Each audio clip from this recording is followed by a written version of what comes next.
안녕하세요. 인천 주홍교회 주현도 목사입니다. 자, 이 시간은 성경 지명이 보이네, 성경 지명이 보이네라는 첫 시간인데요. 자, 오늘은 이제 우리가 지도를 가지고 이 예루살렘에 대해서 같이 한번 은혜를 나누고자 합니다. 제가 이제 성경 지명이 보이네, 이 시간을 제가 마련하기 위해서 제가 이제 이스라엘 지도를 하나 좀 구해왔는데요. 원래는 이게 이제 세로로 되어 있어야 되는데, 이 지도는 이제 가로로 이렇게 되어 있어가지고 제가 이렇게 가로로 된 제가 이제 이 지도 가지고 한번 같이 은혜를 나누고자 합니다. 자, 이스라엘 땅에 제가 성지순례 가보니까요, 맨 위쪽에는 이제 헬몬산이 있습니다. 2,800m에 되는 저 좌측에 빨간 거 들어오죠. 이 헬몬산에서 2,800m 되는 이 헬몬산에서 이제 눈이 녹으면 눈이 항상 쌓여 있거든요. 2,800m 되다 보니까 눈이 녹아서 이제 갈릴리 바다로 흘러들어옵니다. 그래서 갈릴리 바다가 흘러들어온 물이 이제 넘치면 이게 요단강 물이거든요. 요단강인데요. 이 요단강은 150km가 됩니다. 이 150km 요단강을 따라서 들어온 물이 이제 사해로 들어가죠. 사해로 들어가게 되는데, 이 사해는 이제 길이가 75km입니다. 그리고 이제 폭은 15km인데요. 여기가 상당히 염도가 높습니다. 우리가 보통 이제 바다에 있는 염분이 함유량이 이제 3.5%라고 하는데, 이 사해에 들어있는 이 물은 나갈 데가 없습니다. 그래가지고 이 사이에 있는 염분 함유량이 무려 31.5%예요. 그러니까 바다의 염분 함유량은 3.5%인데, 이 사이에 있는 이 불빛이 있는 것이 사이죠. 이 사이에 있는 바로 염분 함유량은 무려 31.5%입니다. 저도 여기 한번 성지순례 제가 가봤는데요. 여기 한번 들어가자마자 몸이 뜹니다. 왜? 바다의 염분 함유량보다 무려 9배나 높기 때문에 뜨게 되는 거예요. 근데 이 사해에서 이제 서쪽으로, 지도상으로 남쪽으로 되어 있는데, 원래 이게 지도가 세로 세워 있어야 되는데, 이 지도가 이제 가로로 있다 보니까 이 사해에서 이제 한 30km 정도 오면 바로 예루살렘이 있습니다. 이게 바로 예루살렘이거든요. 요 불빛이 있는 거 바로 예루살렘입니다. 그러니까 사해 북쪽에서 이제 서쪽으로 한 30km 정도 오면 예루살렘이고요. 자, 이 예루살렘은 상당히 높은 지대에 있습니다. 무려 해발 고지가 743m예요. 상당히 높은 고지에 있는 거죠. 743 고지에 있는 것이 바로 예루살렘입니다. 자, 이 예루살렘은요, 세계에서 가장 오래된 도시 중에 하나입니다. 보통 우리가 평화의 도시라고도 하지만 수많은 전쟁을 겪게 되었고요. 가장 작은 도시 중에 하나이기도 하지만 바로 세계에서의 가장 이목을 많이 받는 곳이 바로 이 예루살렘입니다. 예루살렘. 자, 이 예루살렘은요, 이 지중해성 기후입니다. 이게 지중해거든요. 이 지중해성 기후를 갖고 있어서 겨울에 비가 많이 오고요, 온화합니다. 그리고 여름은 건조하고 햇빛이 뜨겁습니다. 그래서 연평균 강우량은 한 500mm 정도 되고요. 자, 연평균 기온은 19도입니다. 그러니까 이렇게 늦겨울 날씨 정도 되겠죠. 예루살렘 날씨가. 근데 우리가 역사적으로 보게 되면요, 이 다윗 왕이 주전 997년도에 예루살렘을 정복한 후에 그곳에 도성을 쌓습니다. 자기의 성을 쌓습니다. 그러나 이 다윗 왕의 성도 주전 586년도에 바벨론 왕이었던 이 느부갓네살 왕에게 정복당하고 맙니다. 그래서 바벨론으로 이스라엘 백성들이 포로를 끌려가잖아요. 포로를 끌려가서 종 같은 삶, 노예 같은 삶을 살다가 아무런 조건 없이 70년 만에 이제 다시 예루살렘으로 다시 귀향을 하게 됩니다. 자, 바벨론은 저쪽에 메소포타미아, 이라크 지역에 있죠. 거기서 이제 포로로 끌려갔다가 다시 이제 귀환해서 예루살렘에 돌아왔는데, 그리고 이제 성벽을 쌓게 되죠. 그러나 성벽을 재건했지만 다시 로마 이 알렉산더에 의해서 주전 331년에 함락되고 맙니다. 그리고 주전 63년도에 바로 로마인들에 의해서 바로 예루살렘이 정복당하고 맙니다. 그리고 이때 헤롯 대왕이 통치하게 되었고요. 추후에 이제 총독에 의해서 다스려졌는데, 우리 성경에 나오는 바로 본디오 빌라도, 예수님 십자가에 못 박혀 죽인 바로 빌라도는 바로 5번째 총독이었습니다.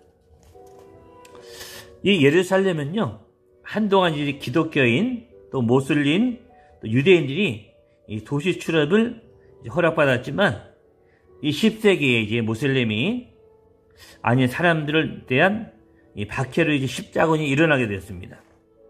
십자군들은 이제 1999년도부터 도시를 관할하게 되는데요. 그러나 이 도시도 이 살라단하기 위해서 1887년도에 이제 살라단에 넘어가게 되고, 그리고 모든 종교들이 이제 도시를 개방하게 되었습니다. 그러나 1517년도에 이 오토만 투르크가 이제 통치하게 되었고요. 이 통치 말년에는 바로 도시와 국가는 완전히 부서졌고, 1860년도에는 대규모의 유대인의 이주가 이루어지게 됩니다. 그리고 이제 세계 1차 대전, 2차 대전을 겪게 되고요. 그리고 1967년도에 6.1 전쟁이 일어나게 됩니다. 이 6.1 전쟁을 통해서 도시가 이제 이스라엘로 재통합하게 되고요. 그래서 예루살렘은 이스라엘의 수도가 되었습니다. 자, 이곳에 가면요, 몇 군데 우리 가볼 곳이 있습니다. 자, 예루살렘에 가게 되면 이 비아 돌로로사고에서 예수님께서 십자가를 지셨던 이 갈보리 언덕까지의 지신 길이 바로 예루살렘에 있습니다. 이 예루살렘에 가게 되면 이 돌로로사라는 길을 가게 되면 14개 지점들이 있는데요. 바로 많은 순례객들이 찾아갑니다. 저도 여기를 갔다 왔거든요. 예수님이 이제 십자가를 지고 우리 순례객들하고 같이 갔다 온 적이 있는데 한 9년 된 것 같습니다. 지금도 그 예수님이 십자가를 지고 가셨던 그 길을 지금도 생각이 납니다. 그리고 예루살렘에 또 시온산이 있습니다. 시온산.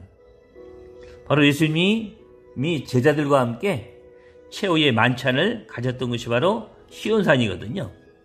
여기 그리고 이 시온산은 바로 다윗의 또 무덤이 있습니다. 또 예루살렘에 또 가게 되면 또 감람산이 있죠. 이제 구도시 동쪽에 있는 이 감람산은요, 예수님 수도시로 이제 기도한 것으로 유명하죠. 그리고 감람산은 예수님 십자가를 지시기 위해서 잡혀간 것이 바로 감람산입니다. 나중에 이제 예수님께 돌아가셨다가 부활하셨다가 승천한 것이 바로 이 감람산입니다. 예루살렘에 있는 감람산이었습니다. 그리고 예루살렘에 또 가게 되면 이 히스기야 왕에 의해서 이제 주전 700년 전에 만들어진 터널이 지금도 있습니다. 그리고 예루살렘에 가게 되면 바로 이스라엘의 박물관이 역시 예루살렘에 있습니다. 자, 우리가 시편 122편 6절에 보게 되면요, 예루살렘을 위하여 평안을 구하라. 예루살렘을 사랑하는 자는 형통하리라고 말씀하고 있습니다. 예루살렘을 위하여 평안을 구하라. 예루살렘을 사랑하는 자는 형통하리라고 시편 122편 6절에 말씀하고 있습니다. 이 예루살렘에는요, 하나님 모신 거룩한 성전이 있기 때문에, 자, 이스라엘 백성들은 누구나 이 예루살렘을 사랑했습니다. 그리고 흠모했습니다. 그러니까 그들은 예루살렘을 아주 극진히 사랑했다는 것이죠. 자, 오늘날 교회는요, 영적인 예루살렘입니다.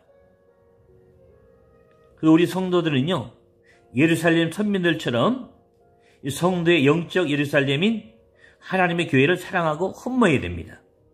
바로 교회는 우리 성도들의 영적인 예루살렘입니다. 이 사실 예루살렘은요, 매우 거룩하고 존귀한 도시였습니다. 그러나 이 예루살렘의 부패와 탈선으로 인해서 여러 번 폐허가 되고 말았습니다.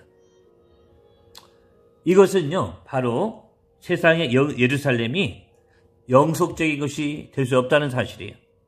영원할 수 없다는 사실을 우리에게 말씀해 주었습니다. 그러니까 예루살렘은 매우 거룩하고 존귀한 도시였지만 바로 이스라엘 백성들이 부패하고 탈선하고 우상 숭배로 인하여서 여러 번 폐허가 되고 말았습니다.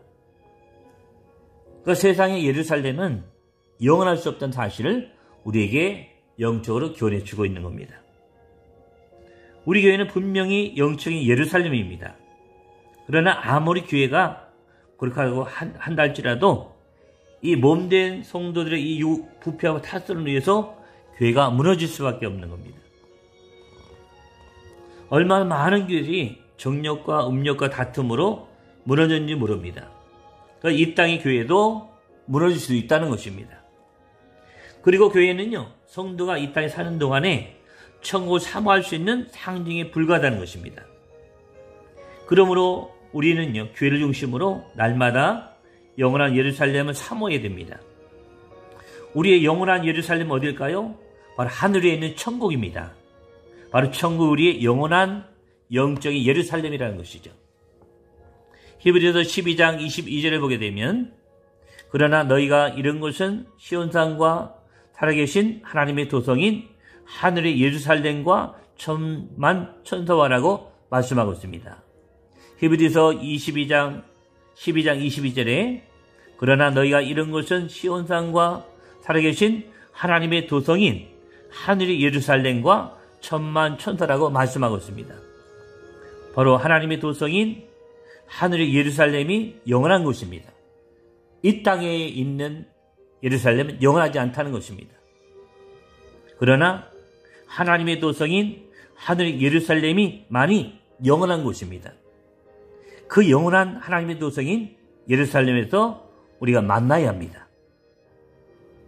우리가 영원한 도성인 천국인 새 예루살렘에서 다 같이 만나려면 우리가 어떻게 하면 될까요? 바로 우리가 새 예루살렘인 천국에서 만나려면 우리가 바로 거룩함을 쫓아가야 됩니다. 시편 47편 8절에 보니까요, 하나님 묵 백성을 다스리시며 하나님의 그의 거룩한 보좌에 앉으셨다고 말씀하고 있습니다. 바로 우리 하나님은 거룩한 분으로 지금도 하늘의 거룩한 보좌에 앉아 계십니다. 우리가 그분과 함께 새 예루살렘의 영원한 천국에서 영생의 복을 누리려면 내가 거룩성을 쫓아가야 됩니다. 내가 거룩을 손에 잡고 이 세상과 싸워 이겨나가야 됩니다. 그럴 때 우리가 새 예루살렘인 천국에서 영원한 삶을 살 수가 있는 것입니다. 여러분, 우리가 새 예루살렘인 천국에서 만나려면 바로 거룩성을 붙잡고 우리가 믿음을 가지고 나가야 될 줄로 믿습니다. 여러분, 이 예루살렘은 오늘도 존재하지만 이 땅의 예루살렘은 영원히 존재하지 않는다는 사실입니다. 바로 영원히 존재하는 것은 바로 하늘에 있는 새 예루살렘입니다. 바로 천국만이 영원하다는 것입니다. 여러분, 새 예루살렘 천국에서 우리가 영원히 사는 영생의 복을 받는 귀한 은혜가 있길 바라고요. 우리 다 천국에서 만날 수 있기를 다시 한번 주의 이름으로 축원합니다. 자, 우리 성경지리가 보이는 첫 시간 우리 예루살렘에 대해서 같이 한번 은혜를 나누었습니다. 자, 우리 한번 다음에 또 만나기로 하고요. 오늘 여기까지 하고 마치겠습니다. 자, 여러분, 한 주간도 우리가 승리합시다. 우리 새 예루살렘 바라보며 우리 거룩성을 가지고 우리가 승리할 수 있기를 다시 한번 주의 이름으로 축원하고 축복합니다.